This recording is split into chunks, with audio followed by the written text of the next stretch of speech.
Part 2 Highlands Chapter 1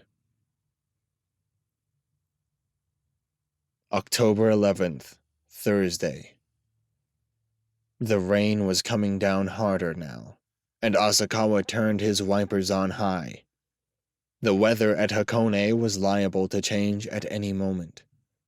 The skies had been clear down in Odawara, but the higher he climbed, the moister the air, and as he neared the pass he'd encountered several pockets of wind and rain.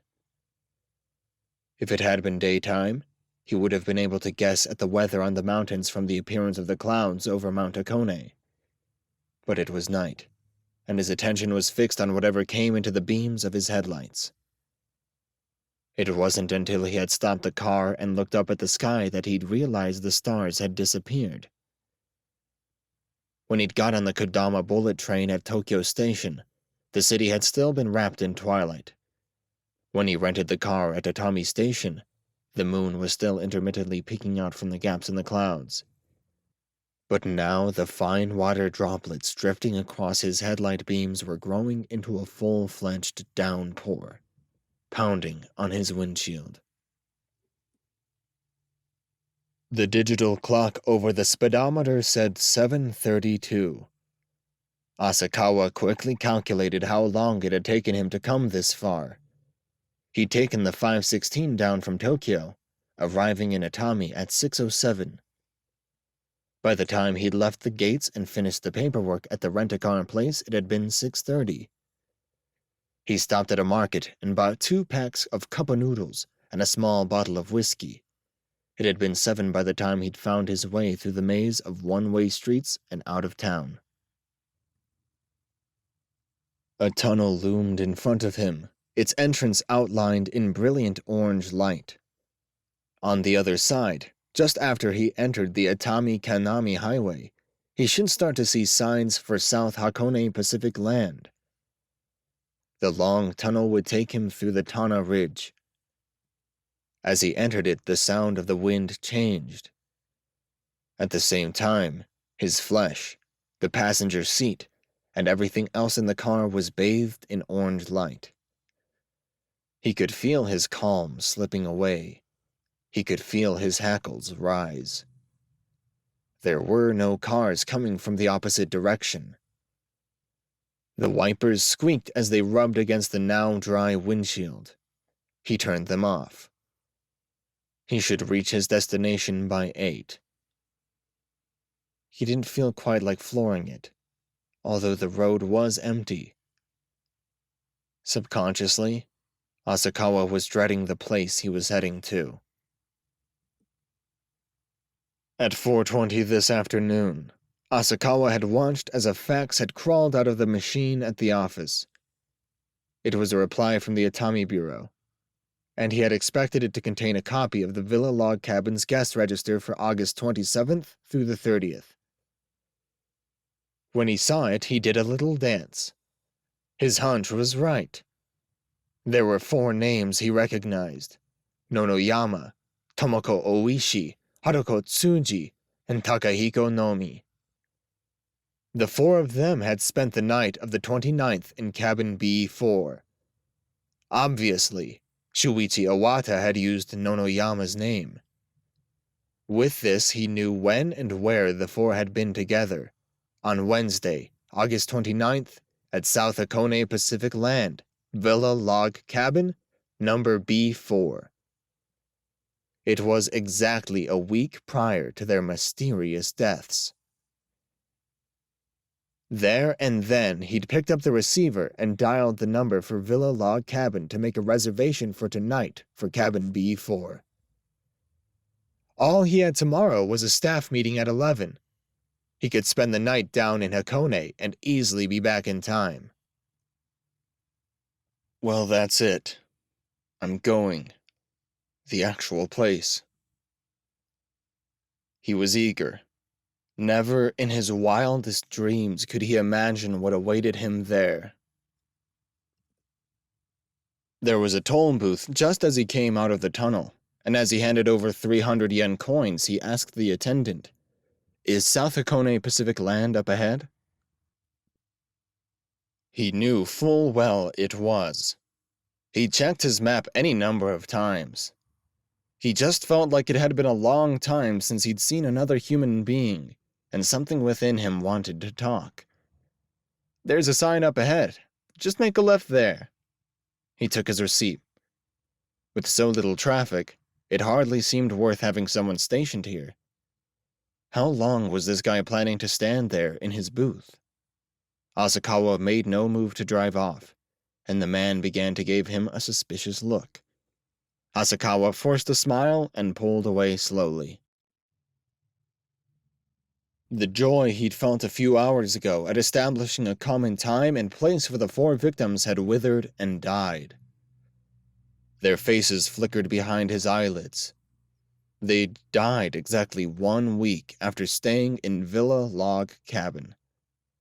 Now's the time to turn back, they seemed to be telling him, leering. But he couldn't turn back now. First of all, his instincts as a reporter had kicked into gear. On the other hand, there was no denying that he was scared to be going alone. If he'd called Yoshino, chances were he would have come running, but he didn't think having a colleague along was such a good idea. Asakawa had already written up his progress so far and saved it on a floppy disk. What he wanted was someone who wouldn't run around getting in his way, but simply help him pursue this. It wasn't like he didn't have someone in mind. He did know one man who would tag along out of pure curiosity. He was a part-time lecturer at a university, so he had plenty of free time. He was just the guy. But he was idiosyncratic. Asakawa wasn't sure how long he could take his personality. There, on the mountainside, was the sign for South Hakone Pacific Land.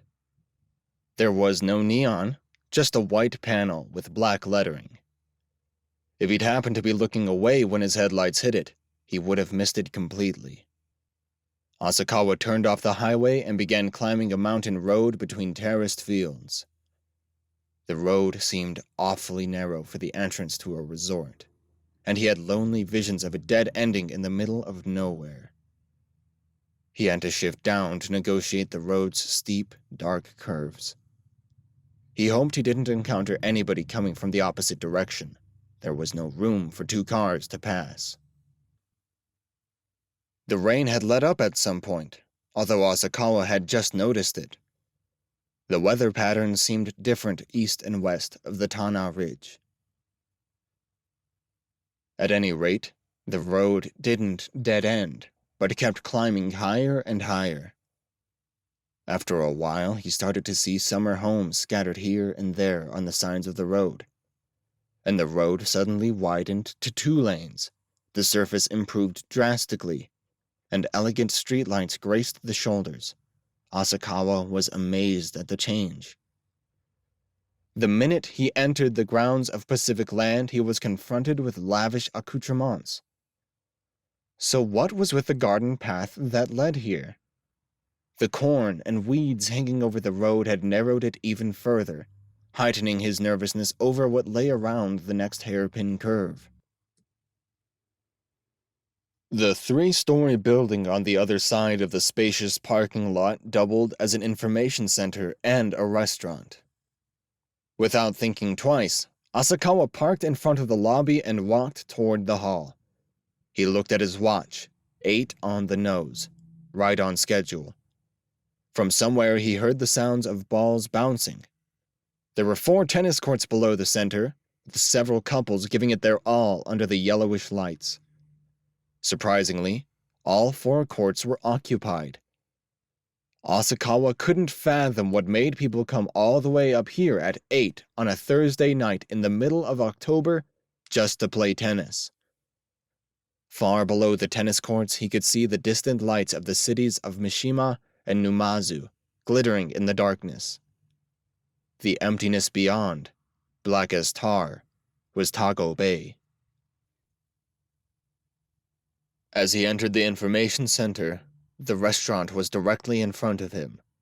Its outer wall was glass, so he could see inside. Here, Asakawa got another surprise. The restaurant closed at 8, but it was still half full of families and young women in groups. What was going on here? He cocked his head in puzzlement.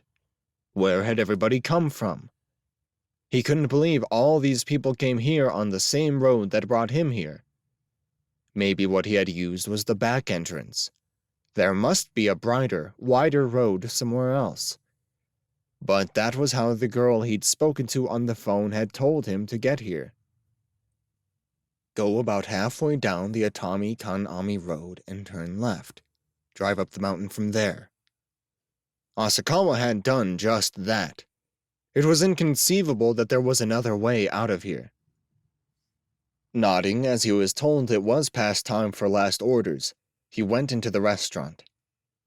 Below its wide windows, a carefully groomed lawn sloped gently through the night toward the cities.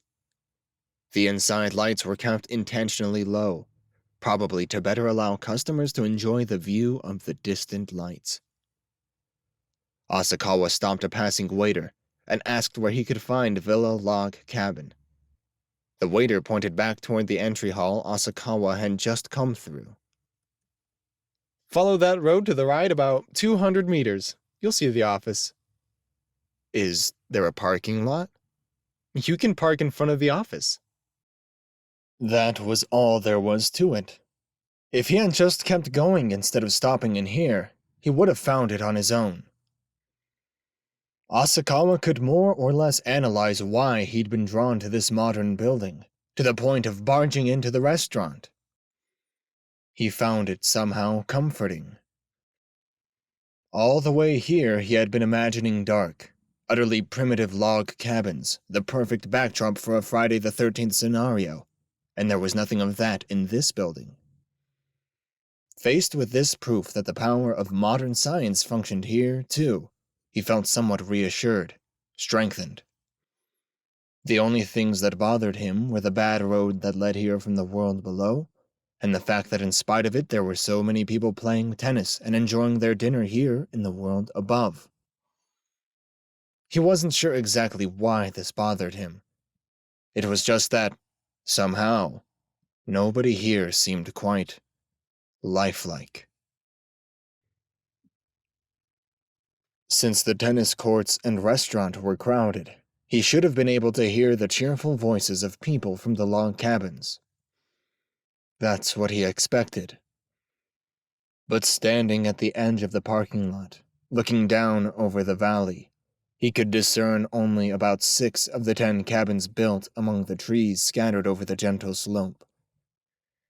Everything below was immersed in the darkness of the forest, beyond the pale of the street lamps, unrelieved by any light coming from inside the cabins. B4, where Asakawa would be spending the night, seemed to stand on the border between the darkness and the lighted area. All he could see was the top of the door. Asakawa walked up to the office, opened the door, and stepped inside. He could hear a television, but there was no sign of anyone. The manager was in a Japanese-style room in the back, off to the left, and hadn't noticed Asakawa.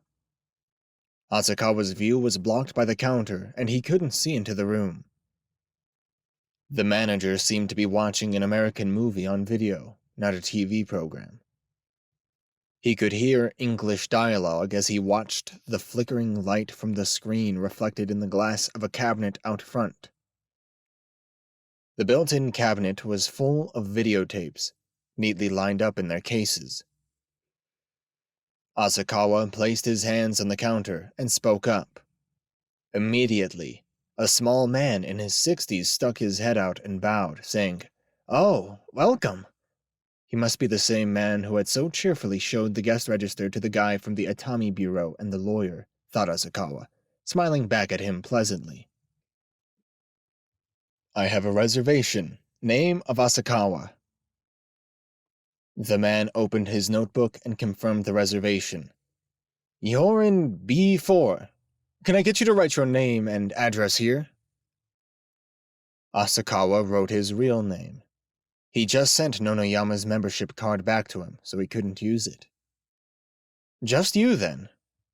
The manager looked up at Asakawa, suspiciously. He'd never had anybody stay here alone.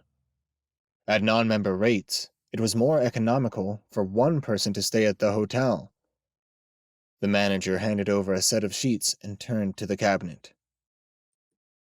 If you'd like, you're free to borrow one. We have most of the popular titles. Oh, you rent videos. Asakawa ran his gaze casually over the titles of the videos covering the wall. Raiders of the Lost Ark, Star Wars, Back to the Future, Friday the 13th. All popular American films, mostly science fiction. A lot of new releases, too. Probably the cabins were mostly used by groups of young people. There was nothing that grabbed him. Besides, Asakawa had ostensibly come here to work. I'm afraid I've brought work with me. Asakawa picked up his portable word processor from where he'd placed it on the floor and showed the manager. Seeing it, the manager seemed to understand why he was staying here alone. So, there are dishes and everything, Asakawa said, just to make sure. Yes, use anything you like. The only thing Asakawa needed to use, though, was a kettle to boil water for his cup of noodles. He took the sheets and his room key from the manager, who told him how to find B4, and then said, with odd formality, "Please, make yourself at home."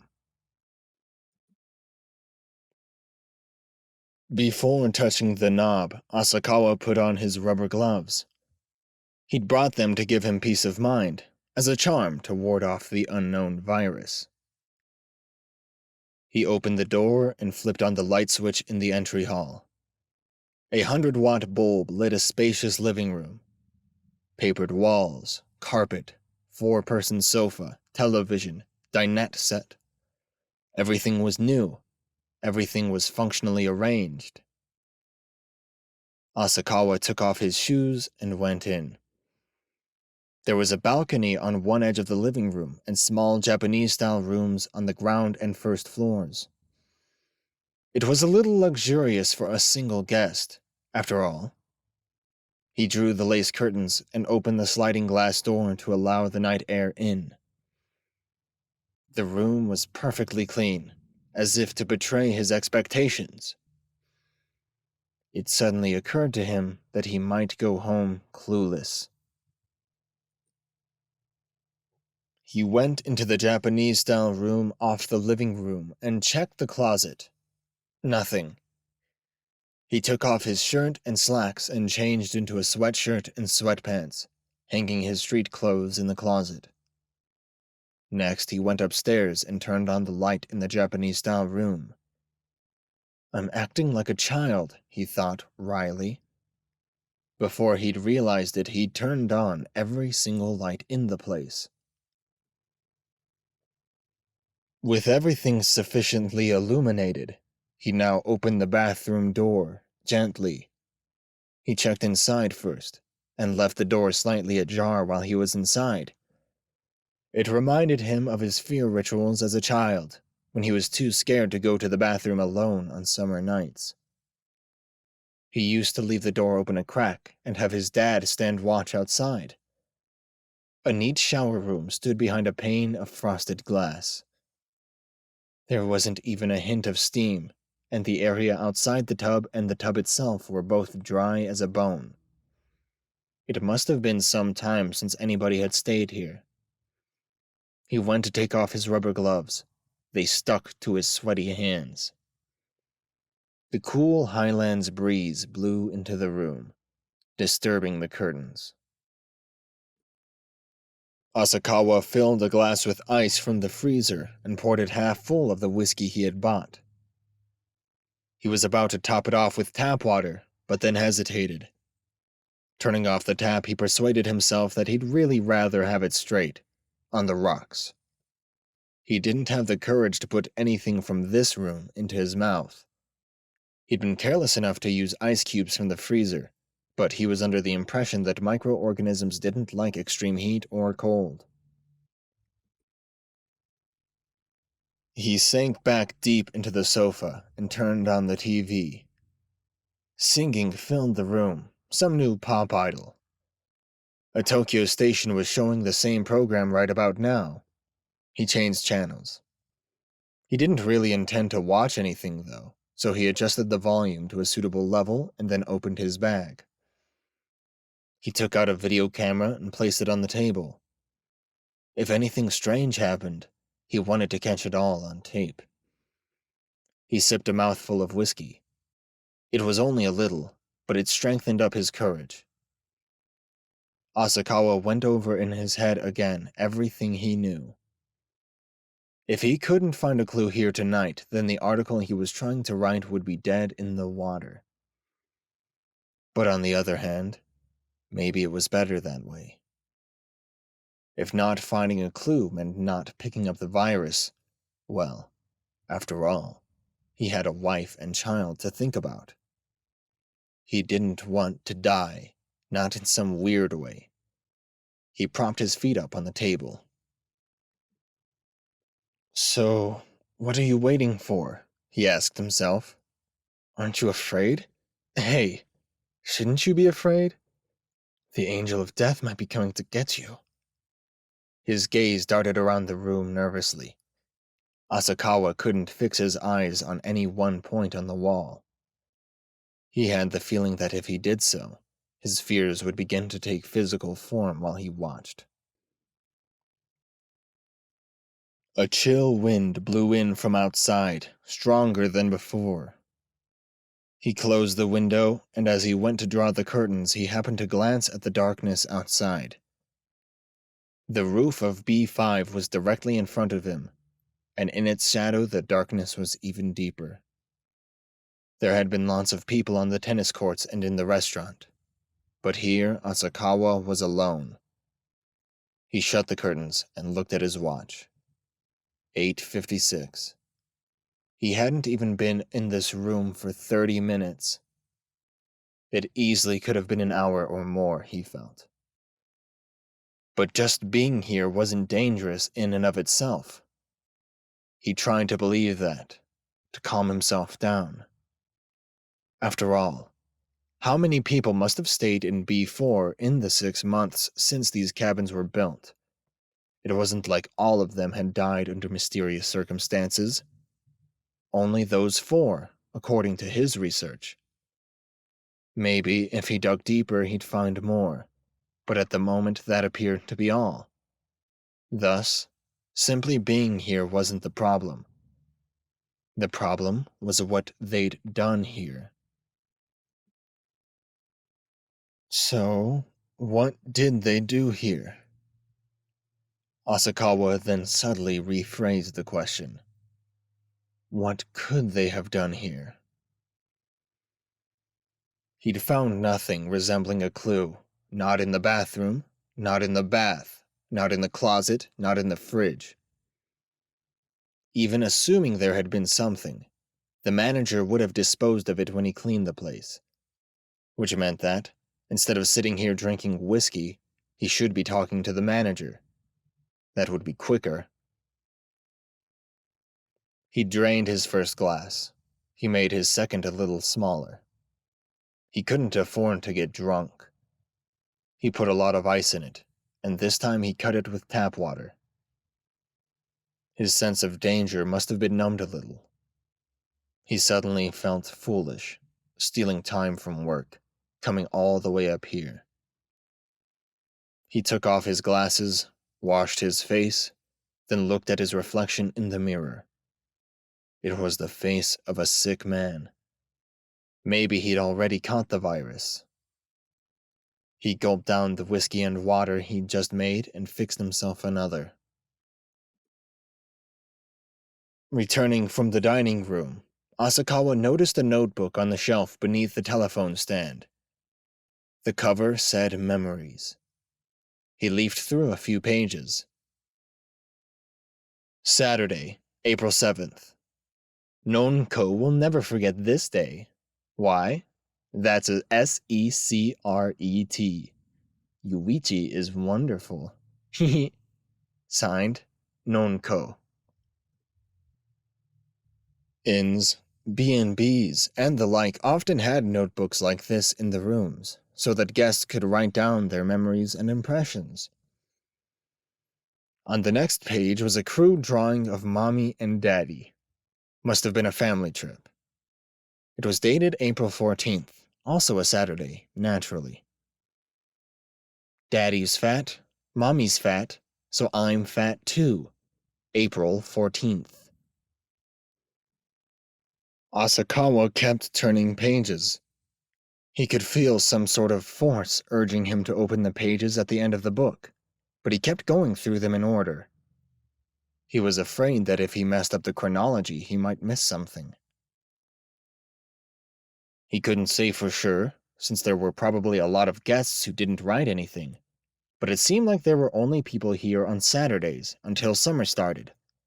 After that, the time between each entry shrank. By the end of August, there was a steady stream of entries lamenting the end of summer. Sunday, August 20. Another summer vacation come and gone. And it sucked. Somebody help me. Rescue poor little me. I have a motorbike, 400cc. I'm pretty good looking. A bargain. Signed, A.Y. This guy looked like he decided the guest book was a means to advertise himself, maybe find a pen pal. It looked like a lot of people had the same ideas about the place. When couples stayed here, their entries showed it, while when single people stayed, they wrote about how much they wanted a companion. Still, it made for interesting reading. Presently, his watch showed 9 o'clock. Then he turned the page. Thursday, August 30. Oh, consider yourself warned. You'd better not see it unless you've got the guts. You'll be sorry you did. Evil laughter. Signed, S.I. That was all there was to the message. August 30th was the morning after the four had stayed here. The initials S.I. would stand for Shuichi Iwata. His entry was different from all the rest. What did it mean? You'd better not see it. What in the world was it? Asakawa closed the guest book and looked at it from the side. There was a slight gap where it didn't close tightly. He put his finger there and opened it to that page. Oh, consider yourself warned. You'd better not see it unless you've got the guts. You'll be sorry you did. Evil laughter. S.I. The words jumped out at him. Why did the book want to open to this exact page? He thought for a moment. Perhaps the four had opened the book here and set something heavy on top of it. The weight had created this force that remained even now, trying to open it to this page. And maybe whatever they'd placed on top of the page was the it that he'd better not see. That must be it. Asakawa looked around anxiously, searching every corner of the shelf beneath the telephone stand. Nothing, not even a pencil. He sat back down on the sofa and continued reading. The next entry was dated Saturday, September 1st, but it said only the usual things. It didn't say if the group of students who had stayed here had seen it. None of the remaining pages mentioned it either. Asakawa closed the guest book and lit a cigarette. You'd better not see it unless you've got the guts. He imagined that it must be something frightening. He opened the notebook at random and pressed down on the page lightly. Whatever it was must have been heavy enough to overcome the page's tendency to close. 1 or 2 photos of ghosts, for example, wouldn't have done the trick. Maybe a weekly or hardcover book. Anyway, something you look at. Maybe he'd ask the manager if he remembered finding anything strange left in the cabin after the guests had checked out on August 30th. He wasn't sure if the manager would even remember, but he figured that if it had been strange enough, he would. Asakawa began to get to his feet when the VCR in front of him caught his eye. The TV was still on, showing a famous actress chasing her husband around with a vacuum. A home appliance commercial. Yeah, a VHS tape would be heavy enough to keep the notebook open, and they might have had one handy, too. Still in a crouch, Asakawa ground out his cigarette. He recalled the video collection he had seen in the manager's office. Maybe they'd happened to watch a particularly interesting horror flick, and thought they'd recommend it to the next guests. Hey, this one's cool, check it out. If that's all it was... But wait. If that was it, why hadn't Shuichi Iwata used the name? If he wanted to tell somebody that, say, Friday the 13th was a great movie, wouldn't it have been easier just to say Friday the 13th was a great movie? He didn't need to go to all the trouble of actually leaving it on top of the notebook.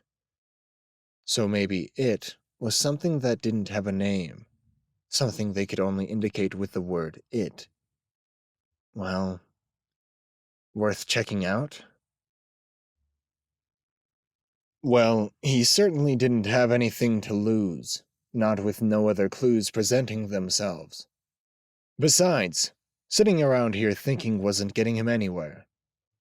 Asakawa left the cabin, climbed the stone steps, and pushed open the office door.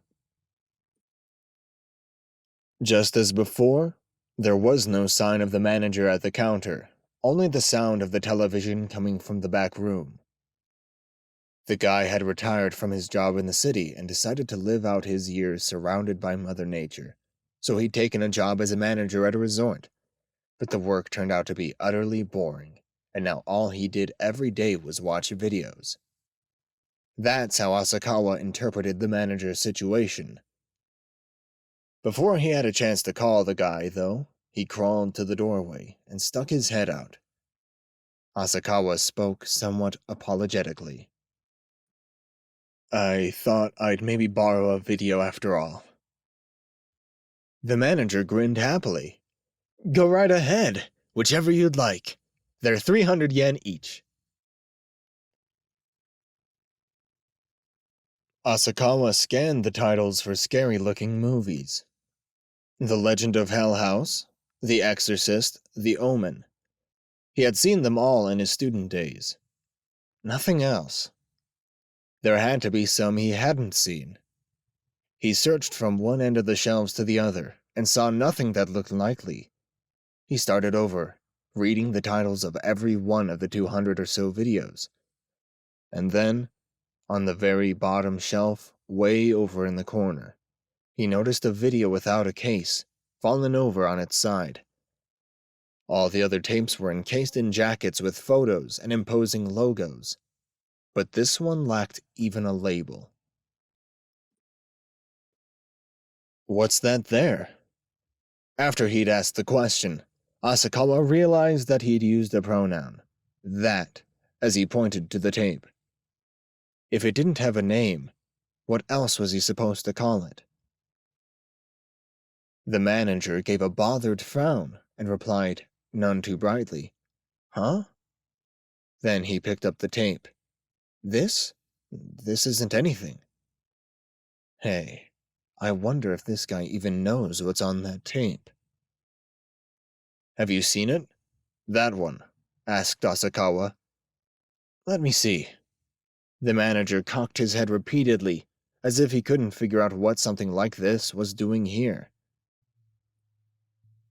If you don't mind, could I borrow that tape? Instead of replying, the manager slapped his knee. Ah, I remember now. It was kicking around in one of the rooms. I just figured it was one of ours and brought it here, but... This wouldn't have happened to be in B4, I don't suppose? Asakawa asked slowly, pressing the point home. The manager laughed and shook his head. I haven't the foggiest. It was a couple of months ago. Asakawa asked once more. Have you seen this video? The manager just shook his head. The smile disappeared from his face. No. Well, let me rent it. You gonna record something on the TV? Yeah, well, The manager glanced at the video. The tab is broken, see? You can't record on it. Maybe it was the alcohol, but Asakawa was getting irritated. I'm telling you to rent it to me, you idiot! Just hand it over, he griped to himself. But no matter how drunk he was, Asakawa was never able to come on very strong with other people. Please, I'll bring it right back. He bowed. The manager couldn't figure out why his guest was showing so much interest in this old thing. Maybe there was something interesting on it, something somebody had forgotten to erase. Now he wished he'd watched it when he found it. He felt the sudden temptation to watch it right now, but he couldn't very well refuse a guest who had asked for it. The manager handed over the tape. Asakawa reached for his wallet, but the manager stopped him with his hand. That's all right. You don't need to pay. I can't charge you for this now, can I? Thanks a lot. I'll bring it right back. If it turns out to be interesting, then please do. The manager's curiosity had been piqued. He'd already seen every video here at least once, and most of them had ceased to interest him. How did I miss that one anyway? It would have killed a few hours. But it probably only has some stupid TV show recorded on it anyway. The manager was sure the video would come back right away,